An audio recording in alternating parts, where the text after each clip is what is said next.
Hello everyone and welcome to our third lecture series on international finance, and I'm your instructor Jamal. Hi there. Okay, we will be covering first uh, some institutions that facilitate in international cash flows and international flow of funds, and then after that we will start a new chapter. Okay, so here the agencies that facilitate international capital flow of funds.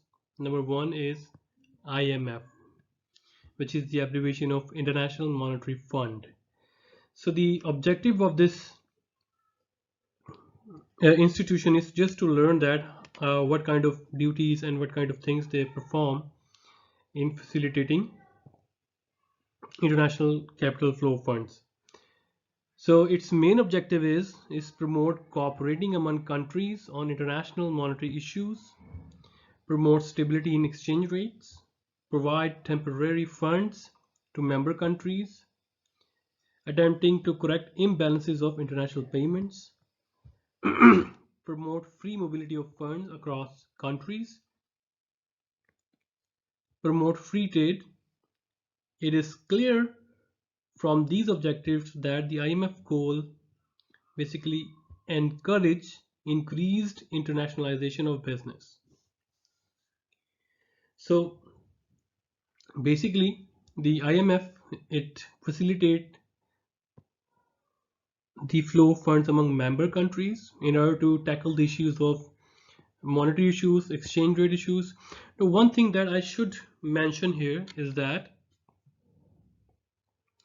uh, okay,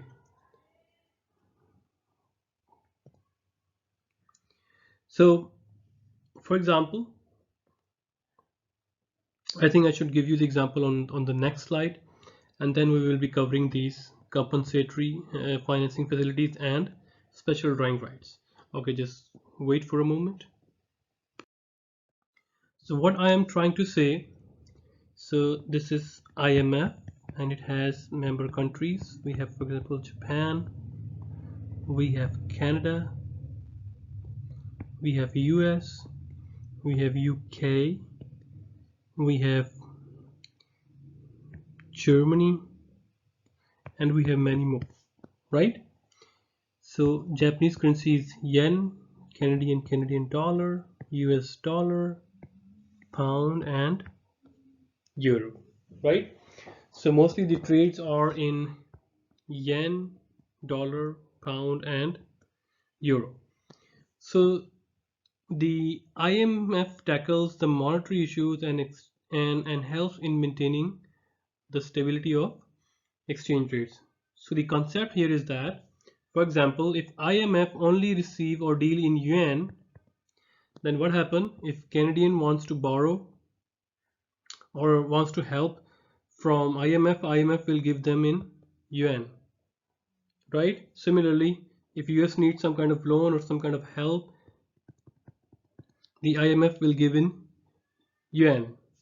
Similarly with UK and Germany.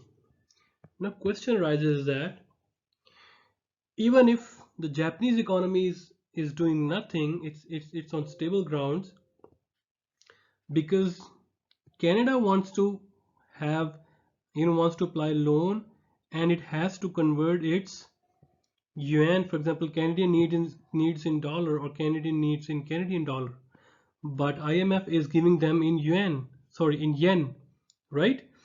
So then what Canadian have to do? Canadian have to convert this yen into, sorry, yen is double line, okay? So yen into Canadian dollar. It means they need some kind of market for forex market. So when IMF sends some money to Canada, and Canadian wants to convert this yen into Canadian dollar, so what they are doing, they are creating excess supply, which means they are supplying yen to the market and creating demand for their own currency, which is Canadian dollar. At the end, what is the result? That product or that commodity or item which is in excess or in surplus, its price gonna decrease. It means forex or foreign exchange for yen and Canadian dollar, it start decreasing. Japan will say that I did nothing and my currency experienced devaluation, right? Plus, look at US side. If US has some extra dollars and it wants to help the IMF by providing dollars to IMF, it has to convert dollar into yen and that will go to IMF. Then what happened? What basically US is trying to do? US is creating excess demand for yen because it is selling its dollar and purchasing yen to save it with IMF, right? In that sense, the exchange rate of yen will go up, and Japan will say that look, our policies are monetary policies and economic policies are stable, and then why we see this appreciation of our currency against US dollar? It's because US wants to save the money with the IMF. So in that case, I'm just trying to make you understand one scenario with yen. What about the Canadian dollar, the US, the UK pound, and Germany with euro? So all these, they basically disrupt the whole monetary system. So to tackle with that, IMF says that look, what I'm gonna do, I will be creating some basket. So there's a basket of yen, pound, US dollar, and euro, right? And I'm gonna name this as SDR, special drawing rights. So basically IMF issue currency in the form of SDR, so which include all the currencies that IMF is dealing with. For example, big four, which include yen, dollar, pound, and euro, right? And now another currency already added, which is yen, which is yuan, which is Chinese currency, right? So what is the purpose of this SDR? So that the countries, for example, Japan, UK, China, Germany, they are not hit by IMF, its own, monetary policy. So if Germany has its own monetary policy, then and it has maintaining its exchange rate against pound, yuan, dollar. So the IMF transactions basically it's not going to affect Germany's relationship, monetary relationship, or forex relationship with the countries like UK, Japan, and China as well. So what is SDR? We gonna talk about, which is financing is measured in special drawing rights. And what about the CFF, which is compensatory financing facility? Is that when a country is trying to export to the other country, the effect of exchange rate is that the exporting countries, its currency start increasing. So this is exports, this is imports. If exports are doing from one country, this is country A, country B. So what's going to happen? First, the goods are transferred from exporting countries to importing countries, and then because importing country has to pay in the currency of importing currency has to pay in the currency of exporting countries. For example, this is dollar, then, and this, for example, yuan, then yuan must be converted into dollar. It means yuan, you sell yuan and you buy dollar. So you creating demand for dollar. At the end dollar price ended up in a little bit increase, means foreign exchange will be appreciating.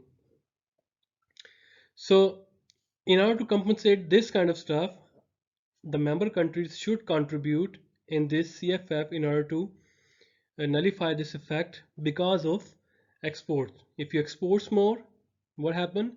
Your currency start to appreciate, and that is bad for your export as well. Why? Because after some time, And we have also studied the J effect. After some time, when your currency start rising, then your products looks very expensive to the outside world, right? So in order to compensate that, member countries should contribute their uh, amount into the compensatory financing facilities of IMF as well. And what is SDR? I have pasted a very nice video, so you will be seeing that video and just pause the video right now and try to digest what we have learned in our previous slide. Okay, let's see the video.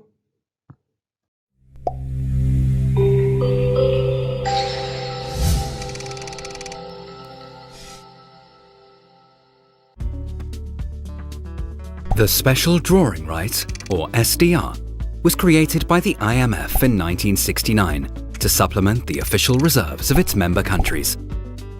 The SDR is an interest-bearing international reserve asset that can only be held by the IMF, its member countries, and designated official entities known as prescribed holders.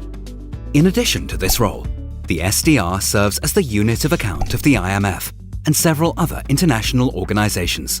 The IMF's financing arrangements with its member countries are denominated in SDRs. The value and yield of the SDR are defined using a basket of major currencies, which are selected due to their importance in the world's trading and financial systems. The SDR value is calculated daily, while its interest rate is determined on a weekly basis. The IMF Executive Board reviews the composition of the SDR basket every 5 years.